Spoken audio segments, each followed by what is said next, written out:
এই মুহূর্তে উৎসব আরো একবার ওয়েল কানেক্টেড একটা শট, আরো একটা পাঞ্চ বসিয়ে দিয়েছেন উৎসব। মঞ্চটা ছিল নিজেদের, সবার প্রত্যাশা ছিল দেশসেরা বক্সার সুরকৃষ্ণ চাকমাকে নিয়ে। তবে সবাইকে চমক দিয়ে প্রথমবারের মতো লাল সবুজের হয়ে ইতিহাস গড়লেন ১৯ বছর বয়সী উৎসব আহমেদ। হারিয়েছেন অভিজ্ঞ ভারতীয় বক্সারকে।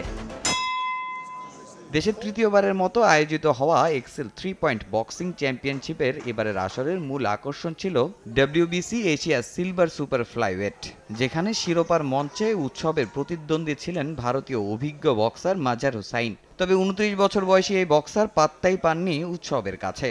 তরুণ এই বক্সার প্রথম বাংলাদেশি হিসেবে ওয়ার্ল্ড বক্সিং কাউন্সিলের বেল্ট জেতা ছাড়াও নিজের ফাইট দিয়ে মুগ্ধ করেছেন দর্শকদের। এছাড়া দর্শকরা প্রশংসা করেছেন টুর্নামেন্টেরও। আমার খুব ভালো লাগছে, আমার এরকম ভায়োলেন্ট জিনিসপত্র খুব ভালো লাগে। তো ছোটবেলায় যেমন ভাইদের সাথে মারামারি করতাম, এখন এইখানেও যেমন এনভায়রনমেন্টটা সবাই আমার খুব ভালো লাগলো দেখে, that everyone is very involved. আমার মনে হয় যে আরও বড় স্কেলে যদি অডিয়েন্সকে অ্যাকোমোডেট করা যেত, এখানে আরও এনার্জেটিক থাকতো crowd. I love the whole ambience and everything. মানে আমার জানা ছিল না এরকম ভালো অর্গানাইজ হচ্ছে এই ইনডোর বক্সিং এন্ড এভরিথিং। এর আগে সুপার লাইট ওয়েট ক্যাটাগরিতে চীনের ভিয়াওলিওর মুখোমুখি হন সুরকৃষ্ণ। তবে জমজমাট লড়াইয়ে শেষ পর্যন্ত জয় তুলে নিতে পারেননি দেশসেরা এই বক্সার, জানিয়ে আক্ষেপে পুড়ছেন সুরো। সব সময় তো একই খেলা হয় না, অনেক সময় রিংয়ে চেঞ্জ হয়ে যায় খেলা। হয়তো আমি বেস্টটা দিতে পারি না, আমি যদি আরও আমার বেস্টটা দিতে পারতাম আমি হয়তো জিততাম। আমি এটা নিয়ে আবার অ্যানালাইসিস করব, কোন জায়গাতে আমার ডেভেলপ করা দরকার ওটা আমি ট্রাই করব।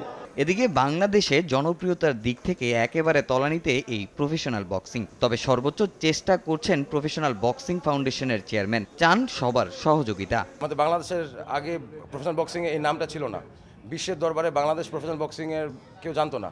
তো we have definitely created impact. এখন বাংলাদেশ বক্সিং ব্যাপারে মানুষ জানে, ওয়ার্ল্ডে একটা ইম্প্যাক্ট হচ্ছে।